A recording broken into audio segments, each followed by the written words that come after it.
Bonjour à tous, je m'appelle Yann Massona. Nous allons voir dans cette séquence les différents types de swing, qu'on appelle les morphotypes, qui sont fonction de la morphologie de chacun.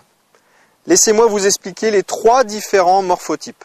Nous allons séparer trois catégories de morphologie. Il y a les joueurs qui sont plutôt de petite taille et plutôt trapus, les joueurs qui sont de moyenne taille et les joueurs qui sont de grande taille.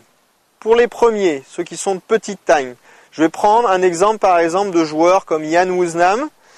Ces joueurs-là, qui font moins d'1m70 pour les hommes, vont avoir besoin et vont avoir de la facilité à créer de la vitesse en ayant un swing très compact et très en largeur. Le mouvement va être sur un seul plan, on va garder un seul plan et le mouvement, la vitesse va être créée par de la largeur. La deuxième morphologie de joueurs, c'est des joueurs qui ont une morphologie moyenne, avec une taille pour les hommes entre 1m70 et 1m80. Ces joueurs-là vont créer de la vitesse par des leviers. Donc ce joueur-là, vous connaissez tous David Leadbetter, qui est un excellent pro qui fonctionne sur des swings de levier. Donc je suis là, je monte sur un premier plan et après j'actionne des leviers pour monter sur un deuxième plan. Ces joueurs-là vont jouer sur deux plans, les mains vont être beaucoup plus hautes, vont se situer au niveau de l'épaule droite. Et la vitesse va être créée par des leviers, le levier des poignets, le levier des coudes, de la hanche en rotation. Et ces joueurs-là vont fonctionner sur tous ces différents leviers. Le troisième fonctionnement en morphotype, c'est des joueurs qui sont très grands en taille, qui font plus d'1m85. Et ces joueurs-là vont fonctionner sur un système qu'on appelle d'arc.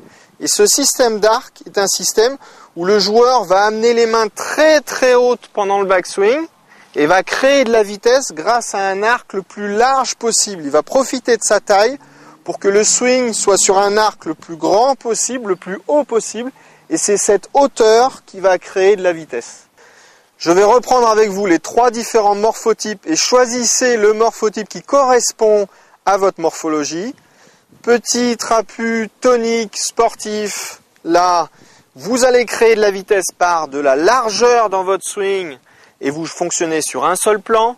Ceux qui ont une taille moyenne, vous allez fonctionner sur des leviers pour pouvoir créer de la vitesse. Et ceux qui sont de grande taille, vous allez fonctionner sur de la hauteur en amenant les mains très très hautes pour pouvoir créer de la vitesse. Je vous conseille de voir ça avec votre pro qui va vous conseiller et qui va pouvoir vous dire dans quel morphotype vous correspondez.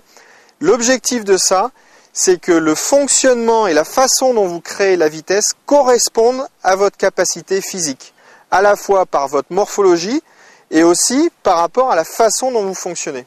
Un joueur qui va se tromper de fonctionnement, quelqu'un qui est de petite taille, mais qui va chercher à amener les mains très hautes parce qu'il aura vu des swings de joueurs très grands et avec des mains qui finiront très très hautes, ne va pas pouvoir créer énormément de vitesse. Donc je vous laisse fonctionner avec votre pro, voyez dans quelle catégorie de joueurs vous vous situez et pensez à moi quand vous êtes dans votre fonctionnement de votre swing. À bientôt sur legolf.com.